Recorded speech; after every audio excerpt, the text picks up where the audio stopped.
Hi friends, myself Dr. Nitesh Patel, diabetologist from Ahmedabad. મિત્રો, અત્યારે હાલમાં ફેસબુક, વોટ્સઅપ, ટ્વિટર, યુટ્યુબ, ઘણી બધી ચેનલ, સોશિયલ મીડિયા ઉપર ડાયાબિટીસ રિવર્સલ માટેનો એજ્યુકેશનલ વિડીયોઝ, એડવર્ટાઇઝમેન્ટ બહુ જ બધું આવતું હોય છે. આજનો મારો વિડીયો આ ડાયાબિટીસ રિવર્સલ ઉપર છે. મિત્રો, જે ફેસબુક કે સોશિયલ મીડિયા ઉપર જે બી ભ્રામક એડવર્ટાઇઝમેન્ટ આવે છે કે જે તમને 100% डायबिटीज તમારું रिवर्सल કરી આપે છે, એવી રીતના वीडियो आवे છે. ये जो सोशल मीडिया पे पोस्ट आ रही है कि आपका डायबिटीज रिवर्स कर देंगे, your diabetes will be reversed and you will be non diabetic for ever in future, तो ये सभी एडवर्टाइजमेंट सभी भ्रामक है. એ બધી જ ખોટી અને વાહિયાત છે. અમુક અપવાદરૂપ કેસીસ છે જેમાં ડાયાબિટીસ ક્યોર કદાચ થઈ શકે છે. ડાયાબિટીસ એ ક્યોરેબલ ડિઝીઝ અત્યારે હાલ પૂરતું નથી, કંટ્રોલેબલ ડિઝીઝ છે.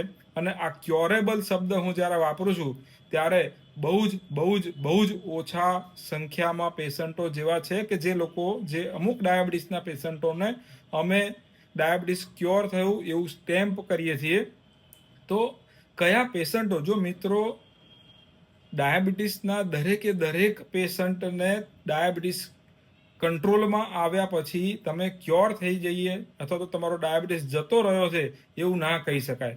એટલે જે સોશિયલ મીડિયા ઉપર પોસ્ટ આવે, તમને ગ્લુકોઝનું મોનિટરિંગ માટે, કન્ટિન્યુઅસ ગ્લુકોઝ મોનિટરિંગ માટેની ડિવાઇસ બતાવે છે, અહીંયા પેચ બતાવે, that is an ambulatory glucose monitoring, અને સેન્સર સાથે કનેક્ટ કરી અને તમારું ડાયટ અને લાઇફસ્ટાઇલ મોડિફિકેશન કરાવી અને 3 મહિનામાં તમારું HbA1c 6% કે 5.7% લાવી આપે અને પછી તમને કહે કે તમારો ડાયાબિટીસ ક્યોર થઈ ગયો છે, તો આ વાત તદ્દન ખોટી છે.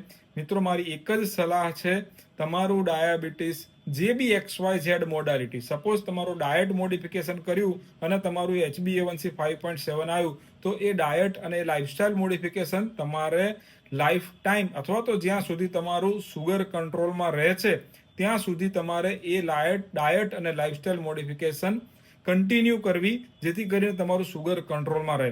જો તમે એ લાઇફસ્ટાઇલ મોડિફિકેશનથી ડાયવર્ટ થયા, જો તમે એ ડાયટમાંથી આડાઅવળા થયા, એ પાથ ઉપરથી ડાયવર્ટ થયા, તો તમારું સુગર અનકન્ટ્રોલ થઈ શકે છે. આવા ઘણા બધા એક્ઝામ્પલ છે કે જે ઓનલાઈન પ્લેટફોર્મ એપ્લાય કર્યા પછી ડૉક્ટરને કન્સલ્ટ કરતા હોય ત્યાંથી ડૉક્ટરની એડવાઇસ ફોલો ન કરે અને ઓનલાઈન પ્લેટફોર્મ પર જાય અને 4-6 મહિના 12 મહિના ફોલો કરે અને પછી વર્ષ 2 વર્ષ પછી એ HbA1c 8%, 9%, 10% ઇવન સિમ્ટમ્સ ડાયાબિટીસના લઈને આવતા હોય છે. તો મિત્રો, આ પ્રકારના જે ભ્રામક એડવર્ટાઇઝમેન્ટ છે, બહુ જ સમજી વિચારીને યુઝ કરજો. આ જે પર્ટિક્યુલરલી અમુક પ્રકારના કેસ, જેમ કે જો તમે ઓબેસ છો, તમારું બોડી માસ ઇન્ડેક્સ 35 કરતાં વધારે છે અને તમારું HbA1c 6.5, 7, 7.5 બોર્ડર લાઇન છે, તમારી ફેમિલીમાં ડાયાબિટીસની હિસ્ટ્રી નથી, તમને ડાયાબિટીસના સિમ્ટમ્સ નથી, તમે પ્રેગ્નન્ટ નથી, તો જ તમારા માટે આ ડાયાબિટીસ રિવર્સલ એપ્લિકેબલ છે.